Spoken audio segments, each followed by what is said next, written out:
चा आनंद जसा व्यक्त केला तसंच मागच्या अनेक आठवणी माझ्या नजरेसमोर होत्या. मागच्या वेळेसचं कथाकथन, त्यानंतरचं आपलं आत्मीय प्रेम जे मिळालं त्यामुळे दुप्पट ऊर्जा मिळाली. तर आज नातेविषयीच बोलणार आहे.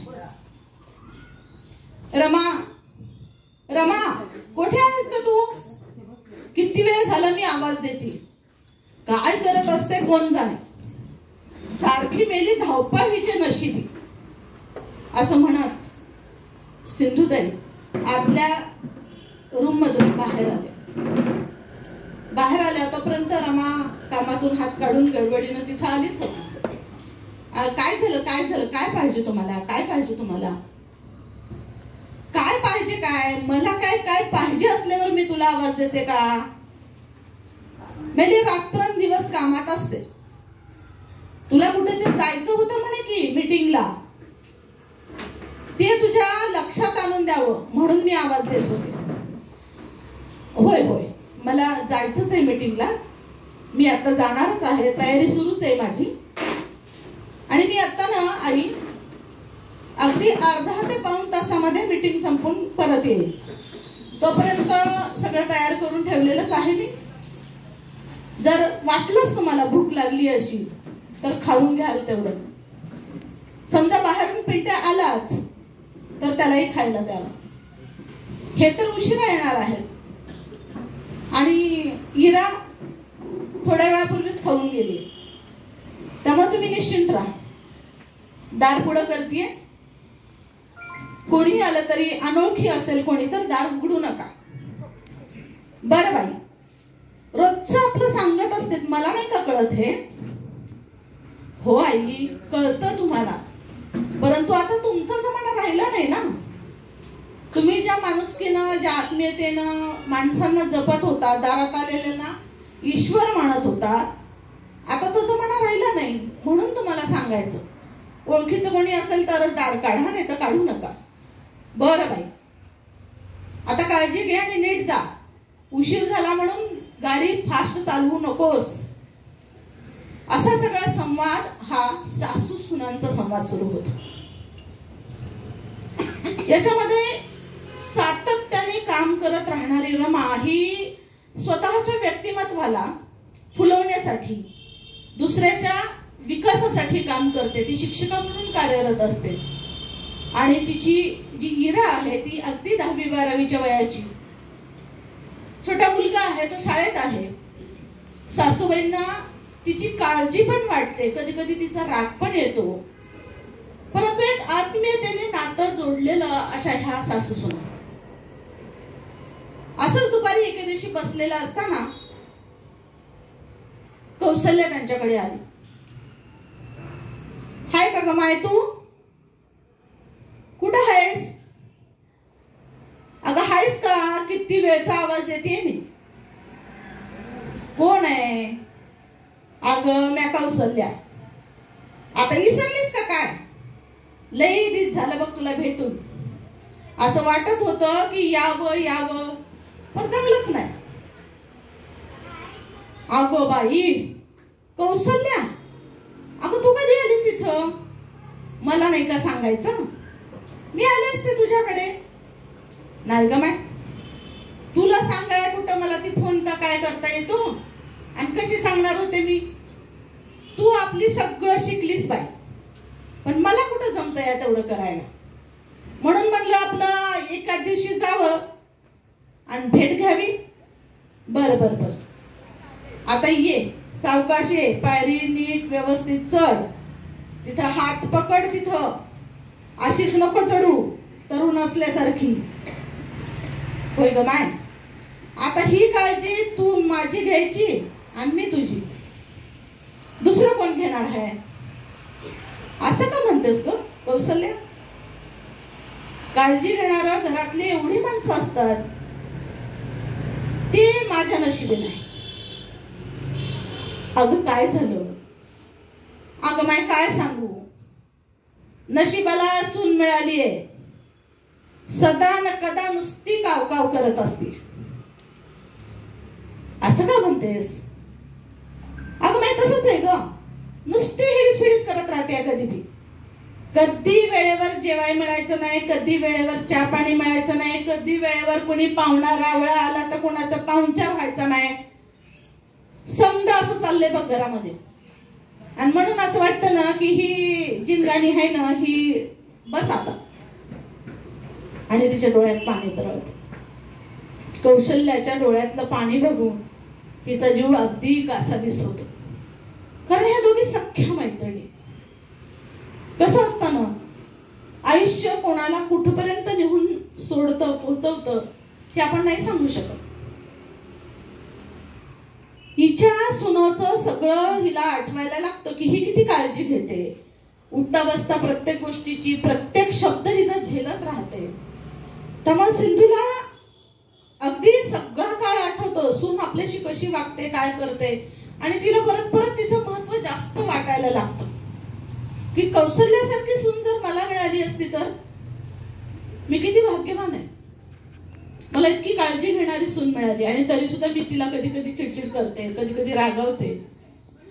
पण ठीक आहे, कधीतरी चुकल्यावर आई सुद्धा रागवतेच की मुलांना.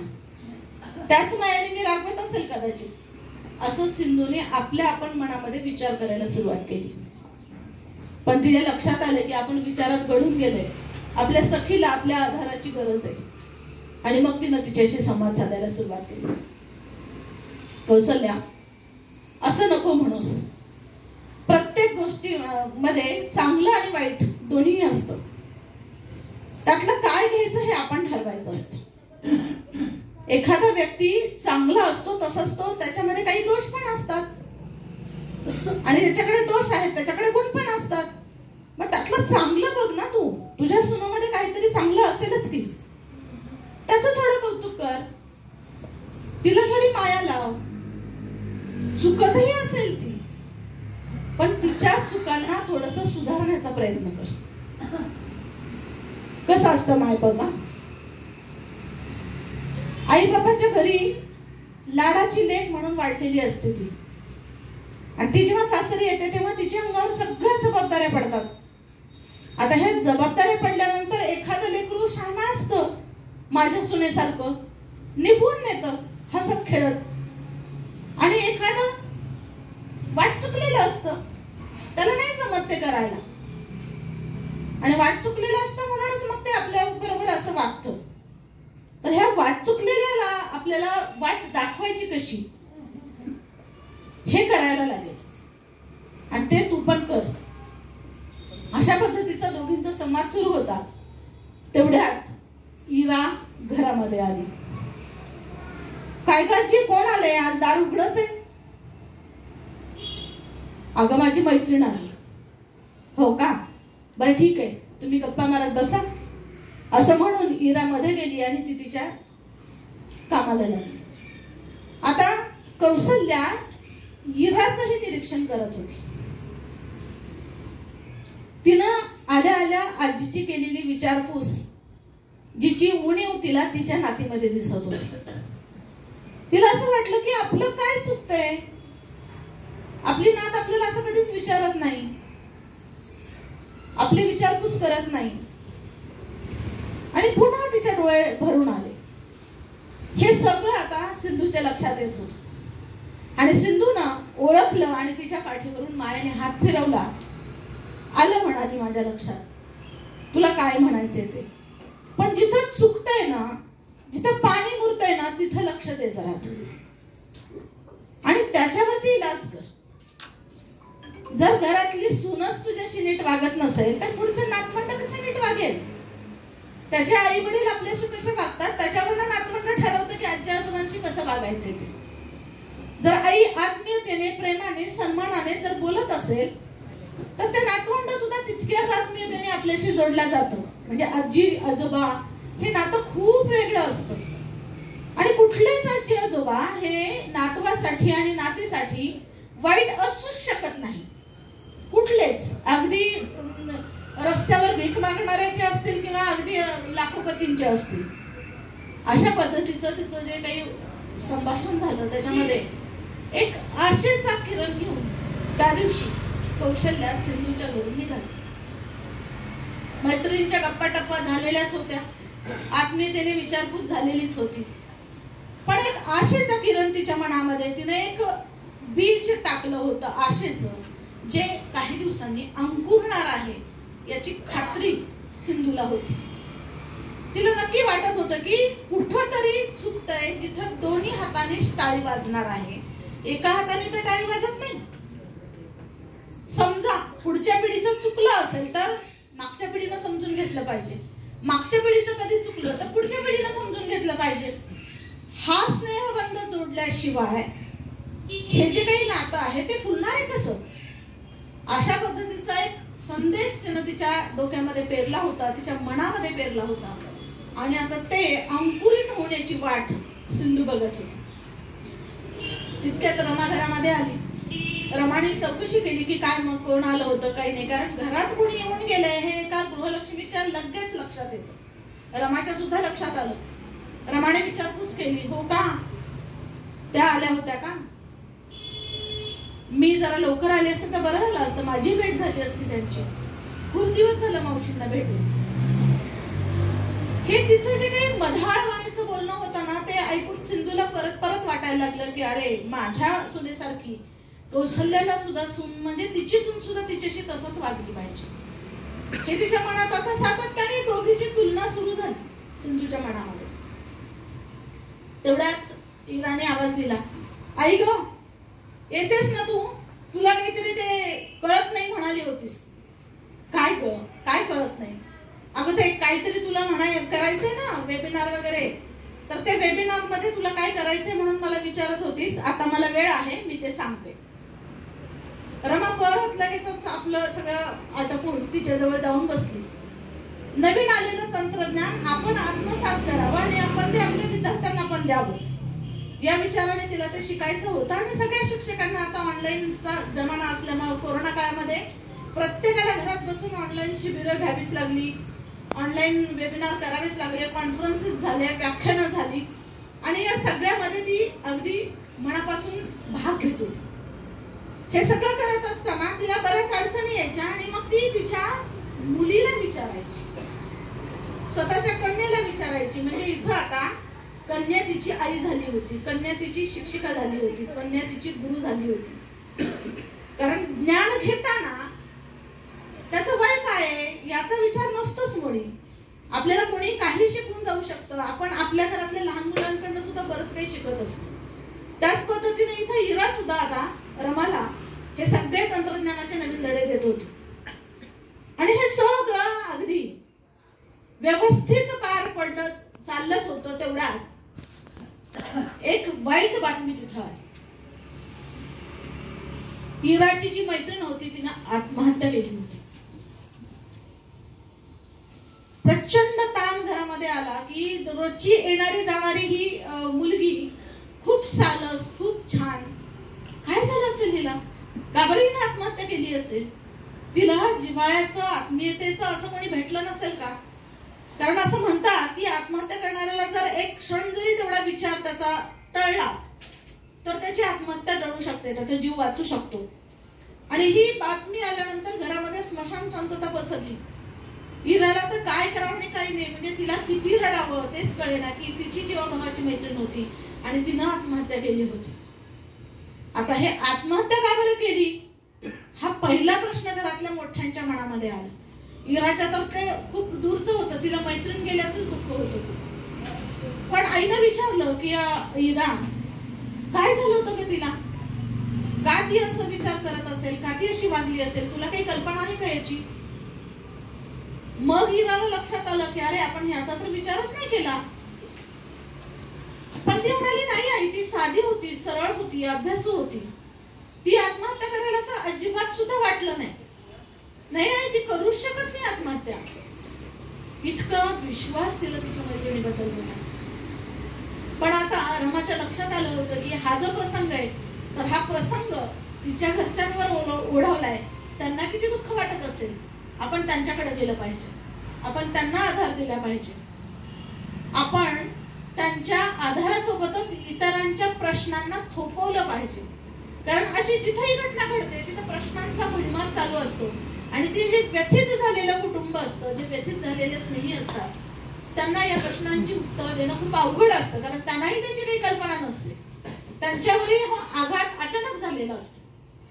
म्हणून रमा लगेचच तिकडे गेली. तिथं त्या स्मशान शांततेमध्येच रडण्याचा मात्र जोरजोराचा आवाज होता. त्या रडण्याच्या आवाजामध्ये एक तिच्या आईचा आवाज, जो प्रचंड अगदी आक्रोश होता, त्या आक्रोशाला थांबवण्यासाठी रमा जवळ गेली. तिनं समजुतीच्या 4 गोष्टी कानामध्ये बोलत बोलत त्यांना डोक्यावरून पाठीवरून मायेने हात फिरवले. आणि का झालं, कसं झालं, हे सगळं विचार करण्यापेक्षा जे झालंय त्याला स्वीकार. कारण आता तुम्ही काहीही केलं तरी आपली जी मुलगी गेली ती परत येणार नाहीये. हा आक्रोश तुम्ही कितीही केला तरी ती मुलगी परत येणार नाहीये. पण हे जे काही तुमच्या मनात वादळ चाललेले ते तुम्ही थांबवा. ती मुलगी गेली हे आधी स्वीकारा. जे घडलंय ते घडलंय, त्याला जर तुम्ही स्वीकारलं तर पुढचं सगळं तुम्हाला सोपं जाईल. अशा प्रकारच्या 4 समजुतीच्या गोष्टी रमाने तिच्या आईला सांगितल्या. तिचा आक्रोश थोडासा शांत केला. तिला थोडंसं पाणी आणून दिलं. इतर नातेवाईकांना थोडंसं समजून घालून थोडंसं तिच्यापासून लांब केलं. फॅन वगैरे लावून थोडी तिच्याकडे हवा कशी येईल याची तिनं तजवीज केली. आणि मग तिनं बाकीच्या लोकांना थोड्याशा बाजूला, तिची ज्या कोणी आजूबाजूच्या आलेल्या होत्या त्यांना बाजूला घेऊन त्यांनाही याची कल्पना दिली की आता तुम्ही यांना अनेक प्रश्न असे काही विचारू नका. हा जो प्रसंग आहे तो आपल्यापैकी कोणावरही येऊ शकतो. आजची पिढी ही अविचारी आहे. ती विचारच करत नाही की आपण एखादी कृती केल्यानंतर आपल्या परिवारावर काय गुजरेल. ज्या आई वडिलांनी आपल्याला लहानाचं मोठं केलं, क्षणाक्षणाला डोळ्याच्या पापण्या लावू न देता वाढवलं, आपल्या स्वतःच्या सुखाचा विचार न करता प्रत्येक सुख आपल्या लेकराच्या पदरात कसं पडेल याचा विचार केला, अशा या लेकरांनी जेव्हा घरच्यांवरती अशी वेळ आणली तर ते आणताना ते काहीच विचार करत नाही. ते क्षणिक सुखाचा विचार करतात. त्यांचं काहीतरी क्षणिक सुख असतं की ते त्यांना नाही मिळालं की ते या पद्धतीनं या मार्गाला लागतात. मग ते भले भले कितीही चांगल्या विचारांचे असो. जसं इराला वाटलं होतं की ही माझी मैत्रीण आहे, अभ्यासू आहे, हुशार आहे, ती असं करूच शकणार नाही. परंतु आई वडील आता मुलांच्या या भावनांचा विचार किती जरी केला तरी ते त्या सखोल तिथपर्यंत पोहोचू शकत नाहीत. हे समाजाचं आजचं वास्तव आहे. आणि त्याच्यामुळे हे सगळं जेव्हा सुरू होतं तेव्हा वेगवेगळे लोक तिथे यायला लागले. पोलिसांपर्यंत ही बातमी गेली. पोलीस आले. तिथं ते प्रेत तिथं घरी आणल्या गेलं. ते पाहून आणखीन आक्रोशाचे लोट तिथं उठायला लागले. तो प्रचंड आक्रोश ऐकून रमा मात्र थक्क होऊन गेली. रमा विचार करत होती, एक शिक्षिका म्हणून, एक आई म्हणून, एक शेजारची स्त्री म्हणून, एक स्वतः स्त्री म्हणून ती या सगळ्या गोष्टींवरती सगळ्या सर्वांगाने विचार करत होती की इथं कोण चुकलं. ती जरी सगळ्यांना म्हणाली की तुम्ही प्रश्न विचारू नका तरी तिच्या मनात अनेक प्रश्न निर्माण होत होते की नक्की कोण चुकलं. आई चुकली, बाबा चुकले, घरचे चुकले, बाहेरचे चुकले, शिक्षक चुकले की स्वतः ती विद्यार्थिनी चुकली. नक्की काय झालं. पण असं एका शब्दात कधीच जीवनाच्या समस्यांचं उत्तर सापडत नसतं. त्याला अनेक कंगोरे असतात. एक विचार जेव्हा समाजामध्ये येतो किंवा आपल्या मनामध्ये येतो तेव्हा तो अनेक बाजूंना घेऊन आलेला असतो. फक्त एका शब्दामध्ये त्याला उत्तर देणं कधीही कोणालाही शक्य नसतं. आजपर्यंत ते कधीही कोणाला शक्य झालेलं नाही आणि ते इथून पुढे होणारही नाही. मग काय करायला हवं तर याला विचारांची बैठक बसली पाहिजे. विचार प्रगल्भ झाले पाहिजेत. याच्यासाठी म्हणून काहीतरी केलं पाहिजे असं तिच्या मनाने ठरवलं. आणि तिचा विचार सुरू झाला की आता माझ्या विद्यार्थिनी माझ्या ज्या आहेत त्यांच्यासाठी मी काय करू शकते. माझी मुलगी माझ्या घरात आहे, मी तिच्यासाठी काय करू शकते. कोणत्या प्रकारच्या विचारांचं बीज मी यांच्यामध्ये रोवलं पाहिजे, रुजवलं पाहिजे तर पुढची पिढी अशा विचारांकडे वळणार नाही. अशा प्रकारचे विचार तिनं करायला सुरुवात केली आणि त्या प्रकारचे विचार करत एक पार्श्वभूमी तिच्या मनामध्ये तयार व्हायला लागली. इकडे इरा खूप व्याकुळ होऊन रडत होती आणि तिला समजून सांगण्यामध्ये कशी बशी तिची आजी यशस्वी झाली होती, कारण आजीवर प्रचंड विश्वास होता इराचा आणि जे आजी सांगते ते बरोबरच आहे. त्याच्यामुळे ती त्याच्यामध्ये थोडीशी शांत झाली होती की चला काहीतरी कमी ना तिला रमाचं एक ओझं तिचं हलकं झालं होतं, कारण तिला ते वाटत होतं की आज इराने जर काही प्रश्न विचारले तर मी तिला काय उत्तर देणार आहे. आणि खरंच आहे ते, मुलं जेव्हा आपल्याला प्रश्न विचारतात तेव्हा ती निरुत्तर करतात. त्यांच्या मनातल्या प्रत्येक प्रश्नाला आपण नाही उत्तर देऊ शकत. मग अशा पद्धतीची बांधणी सगळी करत असतानाच एक पत्रकार तिथे आला आणि त्यांनी कसून चौकशी करायला सुरू केली. मग हिची मैत्रीण कोण, मग ती इरापर्यंत आलं, मग इराच्या घरापर्यंत, मग इराला बोलवण्यात आलं, मग इराला अनेक प्रश्न विचारण्यात आले. इरा थोडी घाबरली होती, कारण एखादा पत्रकार जेव्हा एखादी गोष्ट विचारतो तेव्हा ते पेपरमध्ये छापून येतं इतकं तिला कळत होतं. आणि पेपरच काय, पण ती ज्या जमान्यामधली इरा होती त्या जमान्यामध्ये लगेचच टीव्ही चॅनल्स आणि व्हिडिओ वगैरे हे सगळं व्हायरल होतं. आणि आपल्याला काय माहिती आहे तेवढं जरी आपण कितीही प्रामाणिकपणे सांगितलं तरी खोचून खोचून ते अशा पद्धतीचे प्रश्न विचारतात पत्रकार लोक की तुमच्याकडून अनावधानाने का होईना पण सत्य बाहेर पडलं पाहिजे. आणि तसंच इराला करण्याचा प्रयत्न केला. थोडक्यात आत्ताच्या भाषेमध्ये तिला टॉर्चर करण्यात आलं. पण इरा आजीच्या समजावण्याने जी समजली होती, ती जी जाण होती तिच्याकडे, त्या जाणीमुळे ती तरुण गेली. तिला जे सत्य माहिती होतं ते तिनं सत्य सांगितलं आणि सरळ क्षमा मागून रिकामी झाली की याच्याशिवाय मला दुसरं काही माहिती नाही, तर मी तुम्हाला काहीच नाही सांगू शकत. एखादी अशी चिडचिड झाली असते, एखादीला वैतागली असती, उलट बोलली असती, काही होऊ शकतं या वयाच्या मुलांमध्ये, परंतु तिनं ते काही केलं नाही. मग रमापर्यंत त्यांचं थोडासा मोर्चा वळला. मग रमा पण तितक्या समजूतदारपणे ती बोलत होती. पण तेवढ्यात काय झालं की इराची एक दुसरी मैत्रीण तिथे आली आणि मग लगेचच पत्रकारांनी की ही पण तुमची मैत्रीण आहे का म्हणून त्यांच्याकडे मोर्चा वळवला तिच्याकडे आणि तिला विचारायला सुरू केलं. ती इतकी घाबरून गेली की ती धाय मुकलून रडायलाच लागली. म्हणजे पत्रकाराला असं वाटायला लागलं की हिला नेमकं काहीतरी माहिती आणि म्हणून ही रडतीये, म्हणून ही बोलत नाहीये, हिच्यावर दबाव आहे. अशा पद्धतीचं वारंवार तिच्यावरती प्रश्नांचा भडीमार जेव्हा व्हायला लागला तेव्हा ती मुलगी निरुत्तर झाली आणि रडायला लागली. तेव्हा रमाने त्या पत्रकाराच्या तावडीतून त्या मुलीला वाचवलं आणि तिला घरात नेऊन तिला शांत केलं. पत्रकाराला हात जोडून विनंती केली की हे याच्याशिवाय यांना काही माहिती नाहीये, तुम्हाला जिथून माहिती काढायची तिथून तुम्ही काढू शकता. या पद्धतीनं त्यांची आठवणी केली आणि त्या मुलींना समजून सांगून त्यांची एक वैचारिक एक मानसिकता जी होती ती छान तयार करून तिनं त्यांना कधीही कोणी प्रश्न विचारले तरी तुम्हाला जेवढं पण माहिती आहे तेवढं प्रामाणिकपणे सांगा, तुम्ही कधीही काहीही लपवून ठेवू नका, हा संदेश त्यांच्या मनामध्ये सोडला.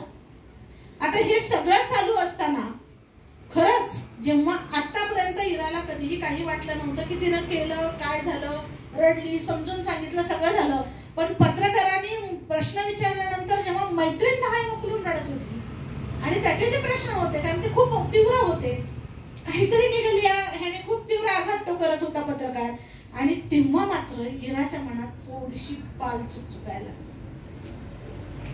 ती म्हणाली मी आजपर्यंत कधी लक्ष नाही केलं पण लायब्ररीमध्ये एक मुलगा आम्ही पुस्तकं न्यायला गेल्यानंतर बरोबर तिथे येत होता आणि मग त्या मुलाचं तर हे काही असेल काय माहिती. मी कधीच त्यांना दोघांना एकत्र बोलताना बघितलं नाही, पण असू शकतो. एकदा मला तिला फोनला सुद्धा हात नव्हता लावू दिला. का नसेल लावू दिला? मी माझ्या घरामध्ये फोन जो असतो तो सर्वांसाठी ठेवते. कधी माझ्या मोबाईलला कोड नसतो बसला, पण तिच्या मोबाईलला कोड होता. माझ्या बाबांच्या मोबाईलला कधीच कोड नाहीये, माझ्या आईच्या मोबाईलला कधीच कोड नाहीये. मग तिच्या मोबाईलला का बरं कोड होता? मी कधी विचारच नाही केला. आणि मग तिच्या डोक्याने ते सगळं विचार करायला सुरुवात झाली. मनामध्ये तिच्या अशी घुसमट सुरू होती काय बोलावं, काय सांगावं, कुणाला सांगावं, कुणाला विचारावं, काही तिला कळत नव्हतं. आणि तिनं धाडस करून रमाकडे गेली. आई, रमा कामामध्ये होती, तिने ऐकलंच नाही. आई, कारण आवाजामध्ये मृदू होतं. कुठंतरी आपण काहीतरी चुकलोय का, काहीतरी आपल्याकडनं चुकीचं घडतंय का, ही भावना मनामध्ये असल्यामुळे आवाजात तेवढा कठोरपणा किंवा एक उंच आवाज जो असतो तो आवाजच नव्हता. एरवी प्रेमळपणे किंवा काही हक्काने पाहिजे तेव्हा कशा पद्धतीने आई म्हणून ती आवाज द्यायची, तशी आवाजच येत नव्हता तिचा. आज तिनं तिसऱ्यांदा आवाज दिला. तेव्हा रमा म्हणाली, काय ग, काय झालं, एवढा आवाज का तुझा खोल वाटतो? कारण आई अशी असते की लेकराच्या आवाजावरून ओळखते की त्या लेकराला काय झाले. आणि तिला कळालं की हिच्या मनामध्ये काहीतरी सुरू आहे. काय झालं बाळा, काय विचार करतेस तू? आई, मला एक काय सांगायचंय तुला. बोल बाळा. शब्दच फुटत नव्हते तिला. कुठून सुरुवात करू, काय सांगू? आई, मला तुला सांगायचंय म्हणाली आणि ती जमिनीकडे पायाकडे डोळे लावून डोळ्यातून अश्रू गाळत होती. आता मला आणखीन प्रश्न पडला की काय झालं, नक्की काय? तिनं मायेने तिला जवळ घेतलं, डोक्यावरून हात फिरवला, तिला कवेत घट्ट मिठी मारली. 2 मिनिटात ती इतकी ओक्साबोक्सी रडायला लागली. तिला रडू दिलं, तिला मोकळं होऊ दिलं आणि मग तिला पाणी प्यायला दिलं. पाणी प्यायला देऊन तिनं तिला बसवून घेतलं, तिचं डोकं मांडीवरती घेतलं. हळूहळू हळूहळू ती थोपटायला लागली. आणि मग तिनं विचारलं, बाळा, तुला जर सांगावंसं वाटत असेल तर सांग, माझी जबरदस्ती नाही. पण तुला मला काहीतरी सांगायचं हे मला कळालं. तू जर सांगशील तर मला ते आवडेल ऐकायला. पण तुला वाटत असेल ना की तू नाही सांगायचे तर नको सांगू. असं म्हणल्यामुळं इराला थोडासा धीर आला आणि मग ती उठून बसली. तिनं आईचा हातात घेतला, घट्ट पकडला आणि मग तिनं सांगायला सुरुवात केली की आई, मला ज्या गोष्टी आज आठवत आहेत, मला बिलकुल म्हणजे त्या दिवशी जेव्हा तुम्ही कुणी प्रश्न विचारले तेव्हा मला काही आठवत नव्हतं. परंतु त्या माझ्या मैत्रिणीच्या रडण्यावरून, तिच्या त्या पत्रकारांनी तिला प्रश्न विचारण्यावरून का कुणास ठाऊक, पण मला नंतर सगळं जे आठवलं त्याच्यावर मला आठवलं की आम्ही लायब्ररीत गेल्यानंतर एक मुलगा तिथं यायचा, आम्ही पुस्तकं घ्यायला गेलं की, आणि एकदा मी पाहिलं की आपल्या घरामध्ये कोणाच्याच फोनला कोड नाहीये. आपला फोन कुणी कोणाचा फोन घेऊ शकतो, परंतु माझ्या मैत्रिणीच्या फोनला कोड होता. आणि एकदा मी तिचा फोन फोटोसाठीचा म्हणून हातात घेत होते, पण तिनं तो फार वेगाने माझ्या हातातून घेतला. तर मला असं वाटतंय की आई, तिनं खरंच काहीतरी चूक केली होती का? खरंच काहीतरी असं होतं की जे कोणालाच माहिती नाही. आणि असं म्हणून ती पुन्हा रडायला लागली. एक चांगली मैत्रीण गमावल्याचं हे दुःख होतं. एक चांगली मैत्रीण असताना सुद्धा आपल्या मैत्रिणीचं अंतर्मन आपल्याला जाणता आलं नाही याची वेदना होती. तिला वाटत होतं की माझ्या घरात एवढ्या वर्षानंतर माझ्या आजीची मैत्रीण येते, तिच्या मनात काय चाललंय हे माझ्या आजीला कळतंय, पण माझ्या सोबतची 24 तास राहणारी मैत्रीण तुझ्या मनातलं मला काहीच कसं कळलं नाही. म्हणजे मला खरंच मैत्री करायला आलीच नाही का? नक्की माझी मैत्रिणीशी मैत्रीच होती का? ती माझी जवळची मैत्रीण होती का? जीवाभावाची मैत्रीण होती का? फक्त 24 तास सोबत राहिलं म्हणजेच जीवाभावाचं असतं का? असे अनेक प्रश्नचिन्ह मैत्रीवर तिनं लावलेले होते. तिला कळतच नव्हतं की चुकलं कोणाचं. आणि मग रमाने तिची समजूत काढली. असंही असू शकतं या शक्यतेपर्यंत त्या आल्या. तिच्या आई वडिलांच्या मनातले अनेक प्रश्न या गोष्टीमुळे विझणार होते. एका परिवाराला काहीतरी उत्तर मिळणार होतं. कारण जेव्हा आपण अंधारात चाचपडत असतो ना तेव्हा प्रचंड मनस्ताप होत असतो. जेव्हा आपण एखाद्या गोष्टीपर्यंत जाऊन पोहोचतो तेव्हा ती चांगली वाईट कोणतीही असू द्या, पण त्याच्यापर्यंत जाऊन पोहोचल्यामुळे मनाला शांतता मिळत असते. अंधारात चाचपडत राहण्याने मन अस्वस्थ होतं, प्रचंड अस्वस्थ होतं. असं वाटतं की हे जगणंच नको, ह्या जगण्याला विराम मिळाला. कुठल्याही गोष्टीचा विचार जेव्हा आपण करतो तेव्हा त्या विचाराच्या शेवटापर्यंत जेव्हा जातो तेव्हा खरं समाधान मिळतं. तसं समाधान इराच्या या विचारांनी ज्या काही 3 गोष्टी आईशी शेअर केल्या होत्या त्याच्यामुळे मिळणार होतं.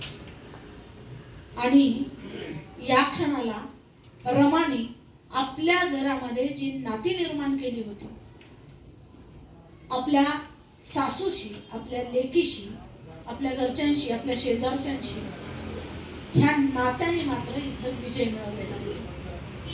या नात्याच्या विजयासाठीच ही आपल्यासाठी कथा नाती होती. धन्यवाद.